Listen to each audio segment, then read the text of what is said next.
देखिए, आपको बताते चलें कि देश के शिक्षा एवं पंचायती राज मंत्री मदन दिलावर आज बलोत्रा जिले के दौरे पर हैं।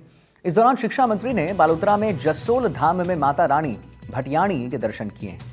मंत्री ने मीडिया से वार्ता करते हुए कांग्रेस सरकार पर निशाना साधा है। उन्होंने कहा कि पूर्व की कांग्रेस सरकार ने इंग्लिश स्कूलों के नाम पर विद्यार्थियों को शिक्षा से दूर रखा।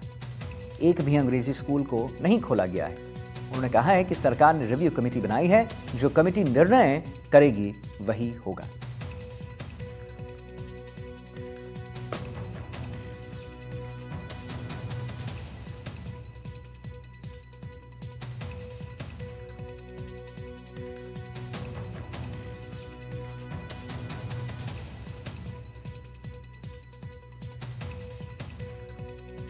शिक्षा विभाग एक ऐसा विभाग है जहां साल में 2 बार परीक्षाएं होती हैं,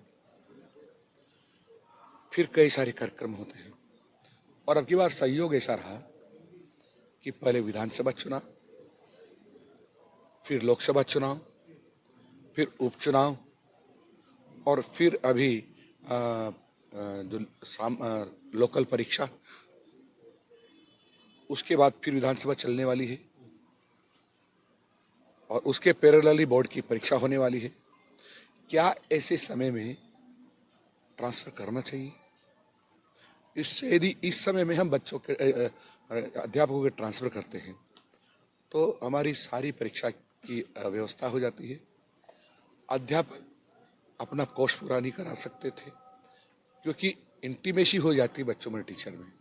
जो एकदम नए टीचर आते हैं तो 10-15 दिन तक उनकी इंटीमेसी नहीं हो पाती है। इसलिए जो शिक्षा विभाग का ये निर्णय था मेरे हिसाब से उचित है और हम 15 मार्च के बाद माननीय मुख्यमंत्री से अनुमति लेकर के निश्चित रूप से ट्रांसफर करेंगे। ख्वाजा साहब के 813वें सालाना उर्स में आज प्रधानमंत्री नरेंद्र मोदी की ओर से मजार शरीफ पर चादर पेश की गई। इस चादर को केंद्रीय अल्पसंख्यक मामलात मंत्री किरण रिजिजू ने पेश किया है। पीएम की तरफ से यह चादर केंद्रीय मंत्री किरण रिजिजू और बीजेपी अल्पसंख्यक मोर्चा के अध्यक्ष जमाल सिद्दीकी को सौंपी गई थी। आपको बताते चलें कि पीएम मोदी की ओर से गत 11 वर्षों से उर्स के दौरान चादर पेश की जा रही है।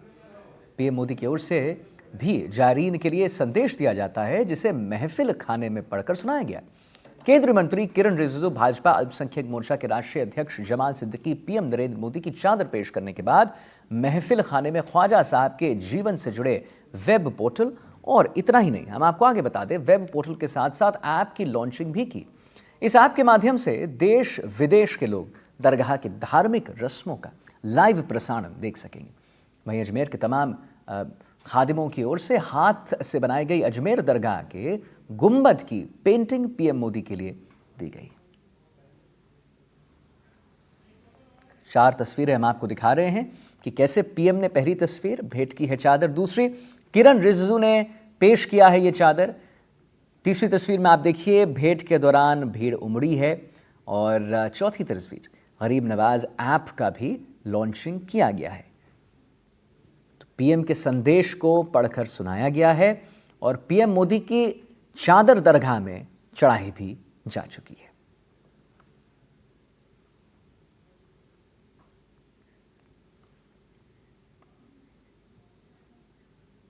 सीकर के संभाग और नीमका थाना को जिला निरस्त करने के विरोध में आज सीकर बंद का आह्वान किया गया। सीकर शहर, लोसल, खूड़, धोद सहित जिले के कई इलाके आज पूरी तरह से बंद रहे। प्रदर्शन कर रहे लोगों ने राज्य सरकार से सीकर संभाग और नीमका थाना जिले को यथावत रखने की मांग उठाई। इंडी गठबंधन के बैनर तले संघर्ष समिति बनाकर बंद का ऐलान किया गया है। संघर्ष समिति का कहना है कि जब तक मांगे नहीं मानी जाएंगी तब तक आंदोलन जारी रहे। बंद को देखते हुए जिला प्रशासन और पुलिस प्रशासन की ओर से सुरक्षा की पुख्ता व्यवस्था भी देखने को मिली।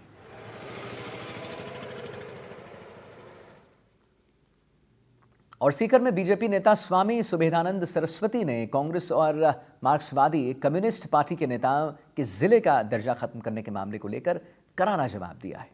उन्होंने कहा है कि सीएम भजनलाल ने समिति की रिपोर्ट पर फैसला लिया है। सुबेदानंद सरस्वती ने कहा है कि गहलोत ने सियासी लाभ के लिए आनन फानन में नए जिलों की घोषणा की।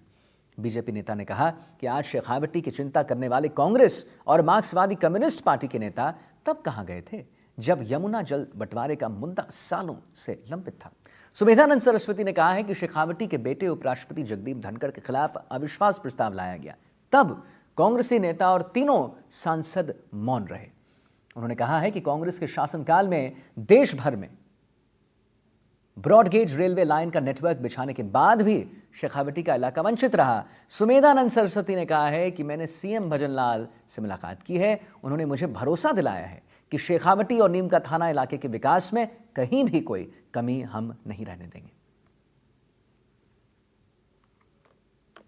माननीय भजनलाल जी ने राजस्थान के इन जिलों को लेकर के एक विशेषज्ञों की कमेटी गठित की और उस कमेटी के निर्णय आने के बाद में ये निर्णय लागू किया। कांग्रेस ने रामलू बाया की रिपोर्ट को पढ़ा तक नहीं, आनन फानन में अशोक गहलोत ने चुनावी लाभ उठाने के लिए फैसला कर दिया। मैं अब इनसे पूछना चाहता हूं, ये लोग शेखावाटी की बात करते हैं, आन बान और शान की बात करते हैं। शेखावाटी के अंदर पूरे भारत और पूरे राजस्थान में ब्रॉडगेज का नेटवर्क बिछने के बाद भी शेखावाटी में नहीं बिछ पाया। अगर उसको किसी ने किया तो भारतीय जनता पार्टी ने किया। आज पूरे भारत को नेटवर्क से हमने रेलवे नेटवर्क से जोड़ दिया है। पीने के पानी की बात मैं आपसे निवेदन करना चाहूंगा, ये लोग केवल नहर लाओ का नारा लगाते रहे। अगर पानी की व्यवस्था की है, चाहे वो जर्मन स्कीम है, चाहे यमुना जल का है, चाहे कुंभाराम लिफ्ट कैनाल का है, उसका प्रोजेक्ट यदि तैयार किसी ने किया है और पानी लाएंगे तो भारतीय जनता पार्टी माननीय मुख्यमंत्री भजनलाल जी के नेतृत्व में लेकर के आएगी। वहीं भाजपा नेता राजेंद्र राठौर ने जिले और संभाग को रद्द करने के भजनलाल सरकार के फैसले को सही बताया है।